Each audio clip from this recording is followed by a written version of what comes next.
Haley, can I have a moment to share just some proud mommy stuff with you? Can I brag on my Yes. kids Oh for my a gosh, second? please do. Yes. Okay, so my daughter London had a really Yeah. strong track season here in Texas in the spring, and she got like 3 medals at the city championship. So I signed all 3 of my kids up for the summer track program.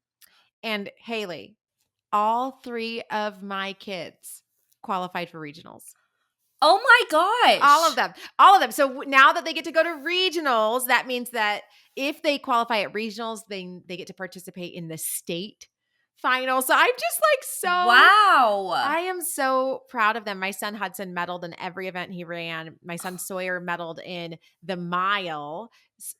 Haley, Sawyer is 9 years old. And guess what time he ran his mile in? Oh my gosh, what? 6 minutes and 40 seconds. Oh my Isn't that gosh. sick? That is crazy. I could At never. 9 years old? At 9 years old. So I am so proud of them. Wow. That's incredible.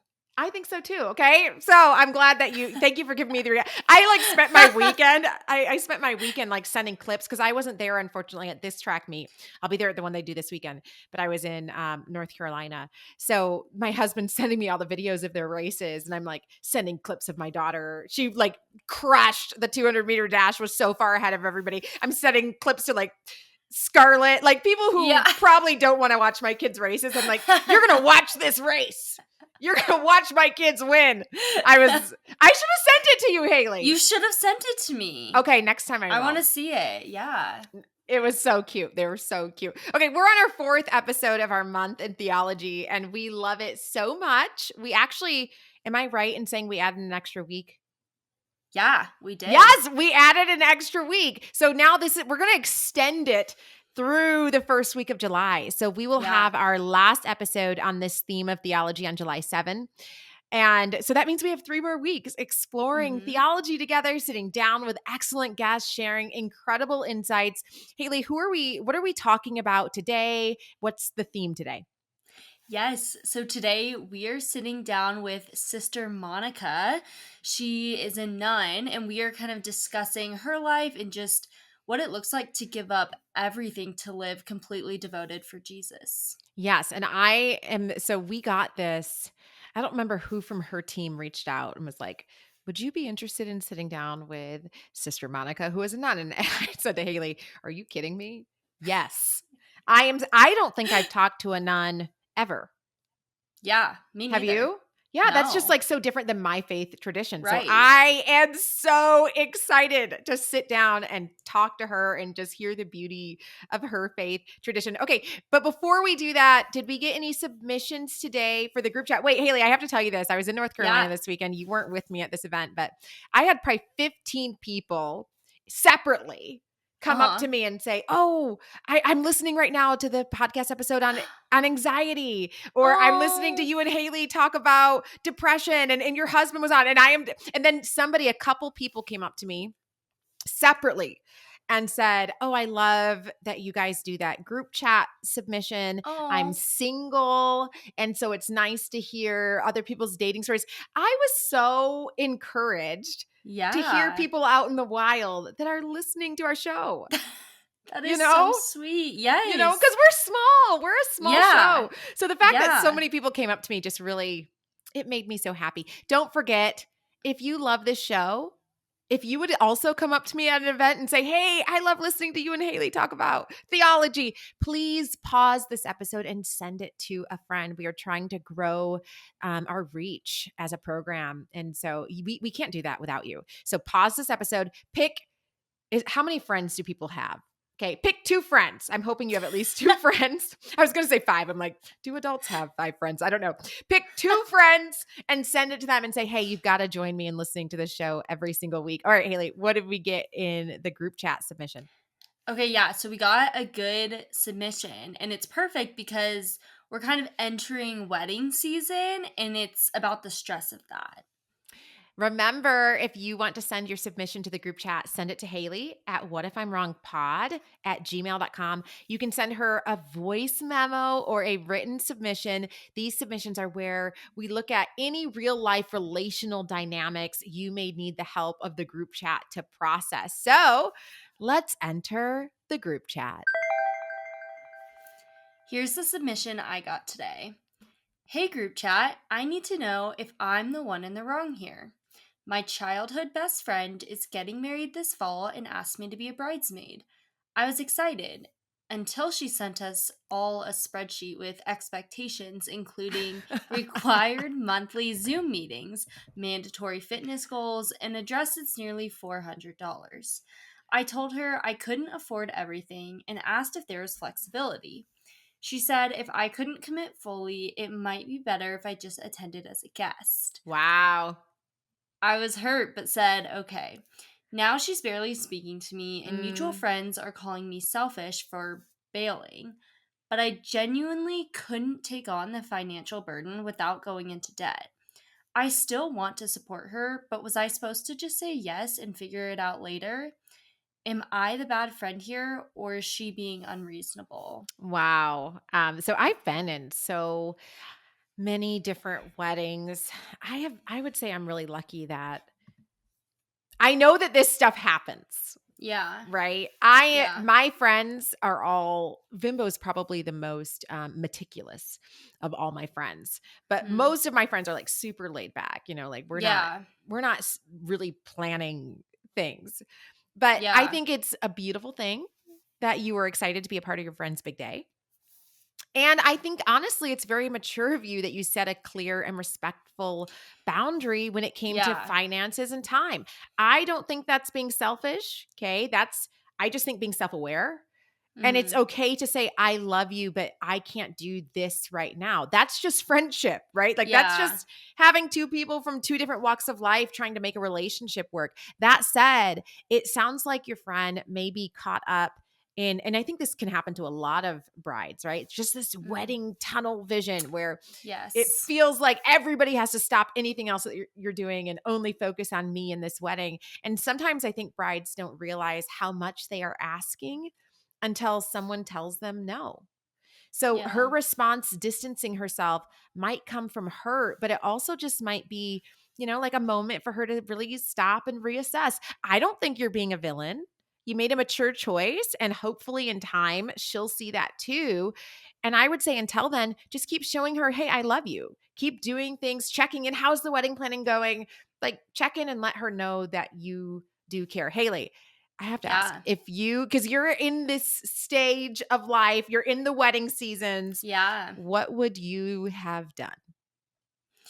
I think I would have done something very similar to what she did. Okay. I don't think she's wrong at all. I think, especially, like, it's one thing to ask someone to buy an expensive dress or something like that, but to then, like, ask them for these mandatory meetings and then fitness goals, that to me seems a little bit extreme.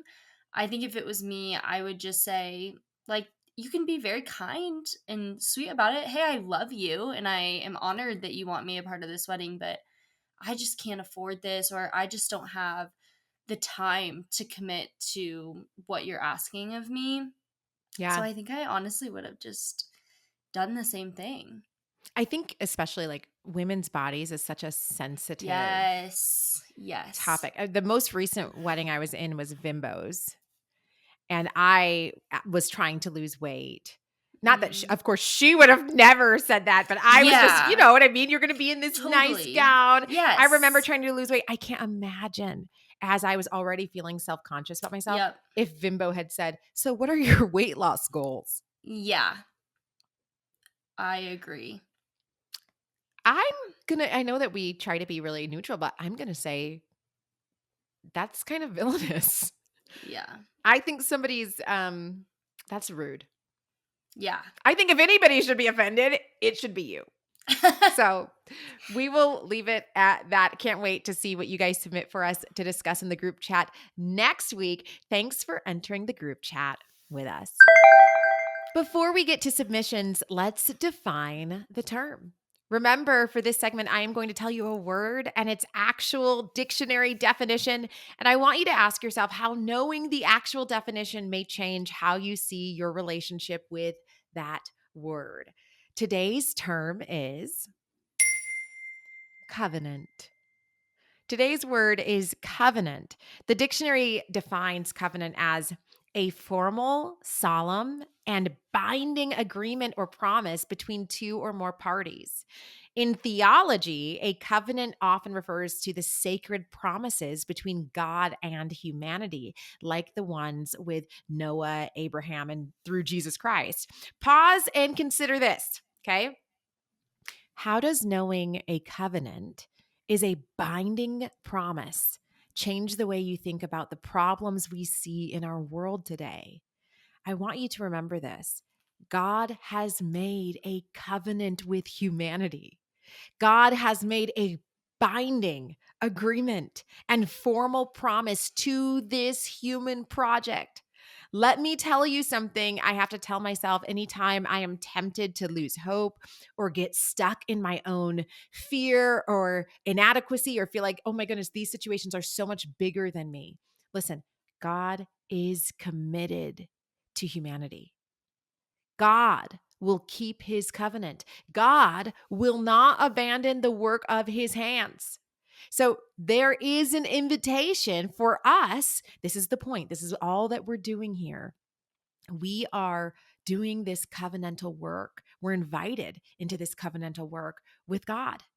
That's where you and I come in. We are part of God's plan for all of the earth, for all of humanity, for this earth project. But I need you to know you are never hopeless because it's impossible for God to be hopeless. If it's impossible for God to be hopeless and he's the one that's keeping this covenant, then I think you and I can trust in him. God will keep the covenant. And as we see through Jesus Christ, God will keep the covenant with himself.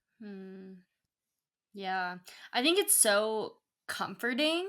Yes. But also, I think it's so exciting too that we get to be invited into this, to do this work. To me, like when I hear this, when you were talking about it, like it got me fired up. Like I'm excited Yes. that we get to join him and partner with God in this work.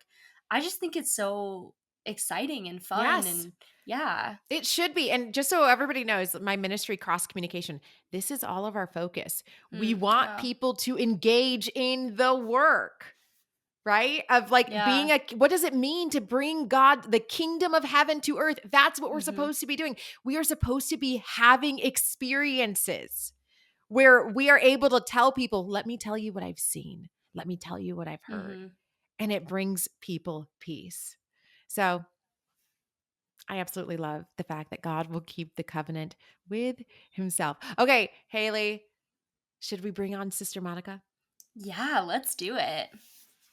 I am so excited to go through submissions today, period, just because I'm loving our series on theology. But we have a guest with us to do it. Listen, we didn't just get a guest. We got Sister Monica Claire. Okay, so this is not just any guest. We are so excited. So she has a book that came out in April called A Change of Habit. And again, it's by Sister Monica Claire. Haley will put it in the show notes so you guys can look it up. But Sister Monica, so just tell us a little bit, just whet the beaks of our listeners because your story is wild. And I think, again, it's something that only happens when God intervenes and intercedes and calls you. So you were 46 years old. You were working in advertising and you decide to make a switch and become an Episcopal nun. Can you just, tell us a little bit about how that happened. And I know that people can read the book, A Change of Habit. Highly recommend they pause the episode right now and are like, okay, I have to read more of the story. Do that. We're also going to have Sister Monica come back on the show to just talk about this story. But tell us a little bit about how did that happen? Well, it was definitely a God thing because in my particular call, the two aspects of it were, number one, it was persistent. I couldn't make it go away. I had felt called to be a nun ever since I was a child. I tried to cure it in therapy. I tried to push it away. I tried to be quote unquote normal, and it would not go away. And the other aspect of it is it was completely out of left field. I was not brought up Roman Catholic. I was born in the South. as a Baptist, a Southern Baptist, Wow. in a culture that was really anti-Roman Catholic. Yeah. And then, I did other things because people said I was good at it. And on the back of my mind, I always wanted to be a nun. And finally, I just stopped trying to push it away and just embraced it and said, okay, God, I don't know why you picked me, but I'm going to try. Can you just tell me a little bit about how you have experienced God as you decided to step forward and do this life-altering thing that he was calling you to do? Like, what are some of the ways, his strength is made perfect in weakness. What are some of the ways that you walk into this thing, I'm sure, so weak and uncertain and like what is happening, and then God just gets stronger and stronger and stronger? Yeah, I mean, I had always read in the Bible about how every time God calls somebody in the Bible, except the Blessed Virgin Mary, every person he calls says, you got the wrong guy. I can't do Yeah. this. I am not equipped. I have a stutter, or I'm too weak, or whatever. That's exactly what I was doing. I was saying, I'm too scared. I'm a fearful person. I had a very chaotic, fearful upbringing. And I just thought, I'm always a catastrophizer. I think is the worst thing that can happen. And God just kept tapping me on the shoulder and saying, it's fine. You're going to be fine. And there was a mantra that I had when I was driving across the country to drop some stuff off at my mother's house before I joined the convent. On that mantra, I kept saying, God will take care of me. God will take care of me. Because I had just given up my job. And I was working in Hollywood, advertising. I know, mind blowing, about as far away from God as you can get. And it was just it was terrifying. I had a 20-year career in motion picture advertising, and I gave it up. Wow. But God was there to catch me when I fell. I had this bizarre sense of peace and freedom as I was driving across the country from Hollywood to Florida to my mother's house. And I felt God's presence with me. I started having a really deeper relationship with the Holy Spirit at that point. Wow. What has been some of the reaction to people that you've gotten from people that have read the book? I'm shocked at how much people are resonating with it and sending me all kinds of, feedback about how it made them think about their own life and their call and Yeah. because really my book is about my relationship with God and how it changed Yeah. from when I was a child, and how God has always been there for me. Even in the worst of times, God was always Yeah. there. So that makes my heart so happy. Yeah. Yeah. Yeah. The reason I wrote the book was so that to help people get closer to God. Amen. I'm so excited, and I'm hopeful that you will accept our invitation to come back on, because I would love to dig deeper into that story. Haley, we've got some questions that people sent in for Sister Monica, and you sent them to me this morning. We did not send them to Sister Monica, so we are so sorry. That's perfectly fine. But strength in numbers, we are going to do this together. Haley, what do we get? All right, here is our first submission. The Bible has a large emphasis on being a servant of God. In your faith tradition, what does that word mean? How do we become servants of God in our everyday lives? I love that question because in our denomination and in some others, we have a concept called servant leadership, where the leader is not the person who tells everybody what to do and intimidates and frightens people. The leader is a person who asks all these people, what do you need from me? And tries to work with them and empower them as well. So I love that concept, especially in our denomination. We talk about lifting up the laity instead of just having the priest in charge of everything. We try to empower people and look at their gifts. And as a leader here in the convent, I'm the Mother Superior, and I try to encourage people and celebrate their gifts. Also, being a servant just means praying the most dangerous prayer in the world, which I read about in Guidepost magazine a few years ago, which is use me, God. Yeah. And for this book, I think it's an answer to my prayer, because when I was a postulant, I was nervous. I used to walk up and down the road really fast, and I would pray, please, God, use me to build up the church and the religious life. And this is what God did. Yeah, that's really powerful.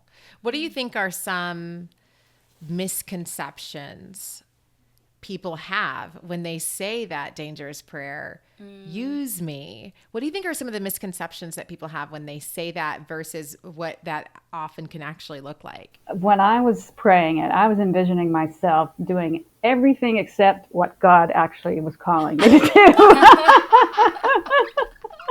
Right? everything else. And then God said, nope.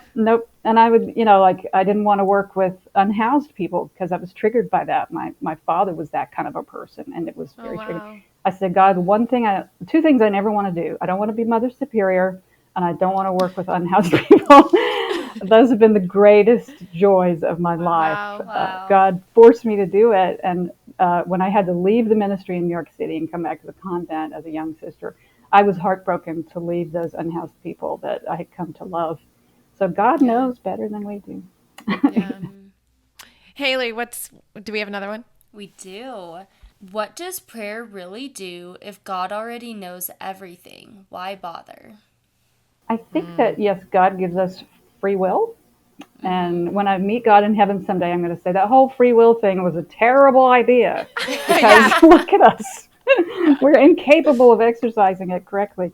But there's always that free will wiggle room in there when you pray. And sometimes if you don't know what to pray for, you can just sort of yearn or, just sit in the silence and say, I don't have the words, God. Just help me out here. But I think we do have to step out of the way because God's plan, sometimes he'll give you something and go, all right, if you want this, but it's not going to be good for you and it's not part of my plan, because God loves us and doesn't want us to suffer.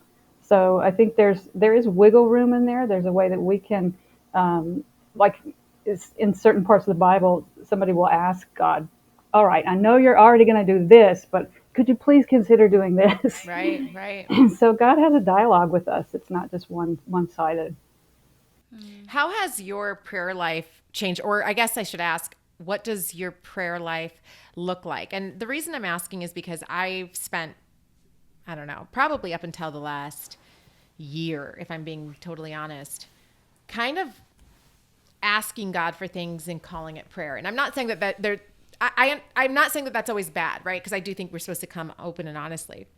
But in the last year, something has shifted in me. And it's honestly from the Lord's Prayer. I started praying the Lord's Prayer because I couldn't ask anymore because he wasn't doing it. Right. And so I just felt like, well, this doesn't seem to be working. And so let me go back to what Jesus said when he taught us how to pray. And so I started walking through the Lord's Prayer every day. One of the things I've realized is when Jesus teaches us to pray, it takes a long time to get to bread, right? Which is to ask for something. That is typically where I started. So then I started to change how I prayed. And anyway, it just brought me on this journey of eventually, I think most of my prayers now are kind of me saying, Lord, just align my thoughts with your thoughts. Align my heart with your heart. Help me to see people. Help me to make a moment for people. And I've kind of stopped telling God what I need him to do. I don't know. How has your prayer life evolved and how much time does an Episcopal nun spend in prayer every day? A lot. Okay. We work 6 days a week. We have Mondays off. But the other 6 days, we have Mass every day. And we also have 5 of the daily offices. So we're in chapel praying together, either at Mass or one of the divine offices 6 times a day, which adds up to which adds up to like 2.5 hours per day. Plus we have 2 hours of private prayer time between 6 a.m. and 7 a.m. and then between like 8:15 and 9:15 at night. Wow. So prayer is always front and center for us. Yeah, it's central. Yeah, and that's why they call it the daily office, because that's our primary work, is to pray for the world. Yeah, and it makes it much more profound when you're praying together in that way. We also, in our individual prayer time, we learn that there are infinite ways of praying. Even knitting can be praying, or walking in nature, as most people have realized lately, is praying. So I went from doing what you did. I would thank God for stuff, and then I would ask for forgiveness of my sins, and then I would ask for stuff for other people and for myself. And I never heard God. It was a one-sided conversation. Yes. And as I've grown over my time in the convent, God speaks back to me. You know, when you do contemplative prayer and those really deep, silent forms of prayer, sitting in adoration of God, thinking about how much you love God, that's a form of prayer that has been really rich for me. And sometimes I'll ask God, can you teach me how to pray? And all these wonderful ideas come up. So you Yeah. never stop learning different ways of praying. I can't tell you how much better I feel, and I really mean this, about just the state of our world right now, to know that in your convent, people are gathering every single day to pray for the state of the world. That is very encouraging, and it sounds silly, but it feels like what church should be doing. Yeah. And here's what, like, I don't know. Haley, what are your thoughts? Like, I don't know. I've done a lot of church shopping lately because I just moved, but I don't know that I mean, maybe some people are doing, they do their Wednesday night meetings or whatever, but it just seems like that should be more of a focal point of the church, is to get together and pray for your state or your nation or just even your community. I don't know. What's your experience with that? Yeah. Or democracy. Yeah. Like, how are we? I really believe, I don't, have you read God Calling, Sister Monica? No, I'd like to. Highly recommend. It's a beautiful book written in the 1920s by two widows who were in deep poverty, and they refused to leave their name.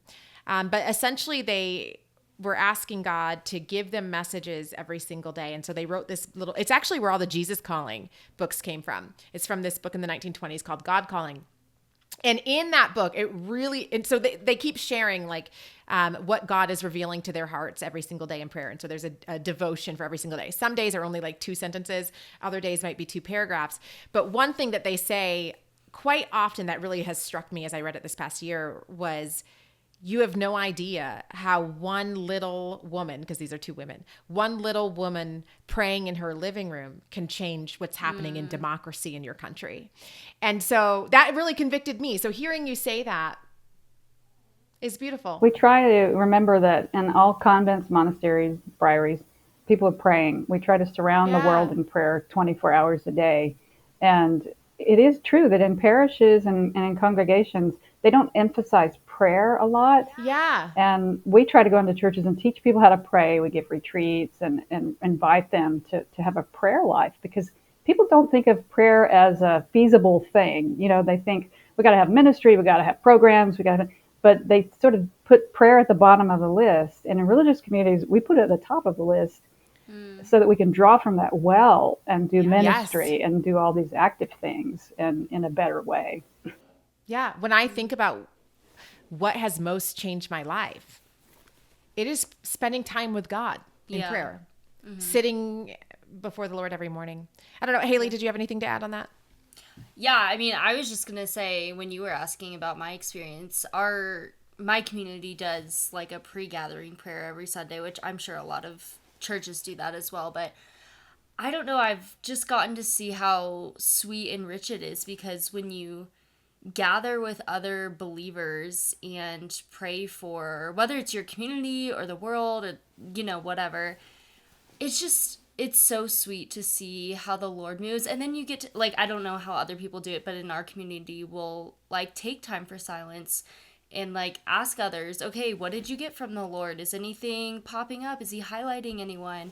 And I think that's so awesome, because then you get to watch God move in other people's lives and get to see how he's, imprinting maybe a specific person to go pray for, or whatever that looks like. And so I really value that time before our church gathering even starts, is to just be in prayer, set the tone with being with God first before we move into a time of worship. And so, that's been my experience. And I think it's, so great. Yeah, I think there's a big emphasis, at least here in the United States, on like individual, I don't know. Like, I think what's really moved me is the idea of corporate prayer for the corporate church. Right? Because I do think we spend a lot of time on individual, here's what I need. And I'm not saying that's bad. I want people to hear me. I think you're allowed to come to God with your needs. But we lose something, because so much of Scripture is actually communal, that we have turned into this personal, we talked about this in a different episode on like corporate sin versus personal sin. I think the Bible actually deals a lot more with corporate sin, right? So what about corporate forgiveness, corporate intercession? That's really deep to me. So thank you, Sister Monica, for that. Haley, do we have another one? Yes. Okay, so Sister Monica, have you ever seen a miracle or something you couldn't explain? Yes. I've had, and I write about it in the book, I've had several sort of vision experiences. And one of them was when I was working with the homeless in New York City, loving every minute of it. And we had these street sheets that came from an organization called Breaking Ground. It had all the services that were available for homeless in the city. And whenever I would see somebody on the street, I would give them one of those things and I'd give them a gift card so that they could get food. And sometimes our community knits hats and scarves for the homeless as well. And we hand out gloves. So I saw this woman. I was getting off the train in Times Square at night, and I was exhausted, and it was about 4 degrees in the city. And I saw this woman, a black woman, sitting on the ground in front of one of the stores, bundled up against the cold. And I handed her a street sheet. I said, "This is where you can stay tonight. There's lots of different places, you know." And our church, we have a little thing in the front where if you want to get out of the wind, you can come in. And of course, I called 311 because you're supposed to call when you see a street homeless person in low temperatures like that, so the police could come along and help her get her into a shelter. But that was afterwards. But I was handing her the gloves, and I was saying, "God bless you." And I swear to you, in that moment, I disappeared. I felt myself disappear, and all there was God's grace interacting with that woman. Like I always ask, "Please, God, make me a channel of your grace." And that's exactly an answered prayer. And I've been chasing that feeling ever since, where you disappear and you're just love. You know, it was so powerful. I'll never forget it. I read a story, and this was on Threads, and I've never forgotten it because it just reminded me of how we really can be God's hands and feet. So people were asking, how have you experienced God? Or when have you ever had a miracle, or have you ever met with an angel? And one lady wrote in, and she was saying that she was a stripper, and she was taking a smoke break outside of the club, and somebody came up to her, and I think she said it was like an older man, and he just stood next to her, talked to her for a little bit on her smoke break, and then said, "Hey, I want you to know, like, God really loves you and is thinking about you and wants to be in relationship with you. I just want you to know that." And that was it. And walked away. And she was saying that for the next 2 weeks, she could not get this person out of her mind. And she ended up leaving that profession and finding God. All these different things changed in her life. And she's like, I still to this day wonder if it was an angel. And for me, it's like, yes, maybe it was an angel. But even if it was a person, it just was a reminder to me, because the person didn't say anything profound. It's not like they came and spoke a prophecy like, you're going to be, they just said, "Hey, I just want you to know God really loves you." Because most people don't know that. Most people I talk to, they don't think that God loves them because they've done bad things and did all this horrible stuff. And I'm like, look at Saul in the Bible. God loved him. Right. Or almost every biblical character. They were pretty terrible. Yes, it's very hard. It is very hard to see sometimes who are the good guys and who are the bad guys when we're going through even the people God uses in Scripture. Sister Monica, thank you so much for joining us. I absolutely adore you. I want to remind people her book is called A Change of Habit by Sister Monica Claire. You can get it by clicking in our show notes, and we will listen. Don't worry, she will be back. We're going to hear more of her story. Thank you so much for joining us. Thank you so much for radiating the love of God. I want to close every episode with a segment I call Day in the Bible. And this is where I share something I have learned in my Bible study with you that will beg the question, what if I'm wrong about how I've been reading or thinking or explaining this Bible passage? Today, I want to talk about the story of Jonah. So for years, I've read Jonah as really focusing on a story about a reluctant prophet who runs from God's call, and then a big fish swallows him. But recently I started thinking, what if I'm missing a bigger picture? What if Jonah isn't about obedience and punishment?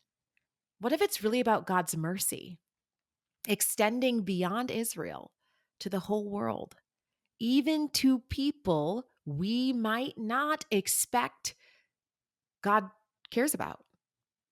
Jonah could not fathom God's, let's go back to that word that we talked about in the beginning of the show, covenantal love or covenantal promise, extending to people he deemed unworthy.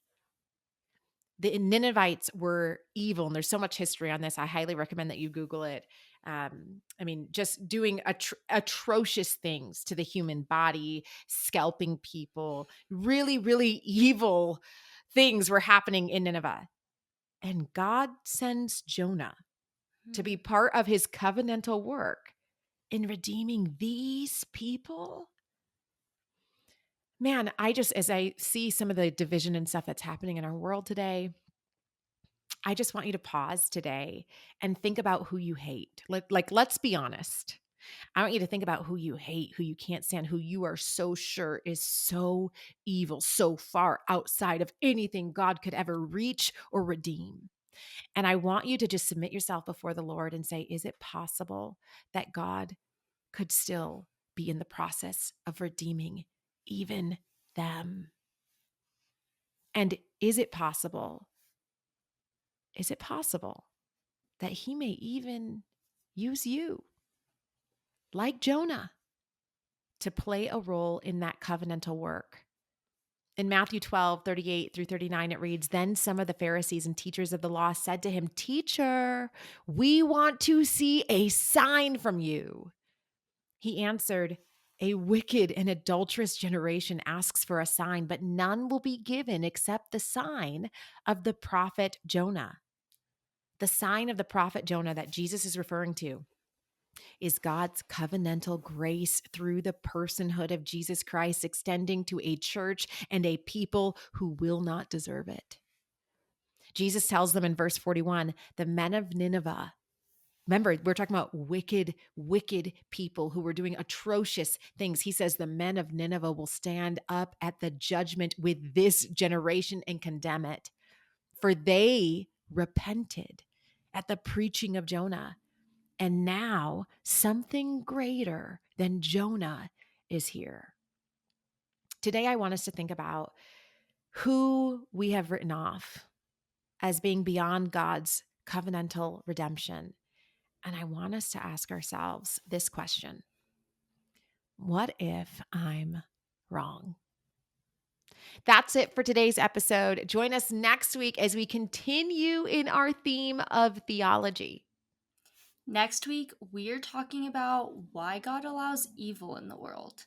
You can send me your submissions if you want us to discuss whatever experience you are questioning on the podcast. Email me at whatifimwrongpod@gmail.com. I'm Heather Thompson Day, and I'll see you next week.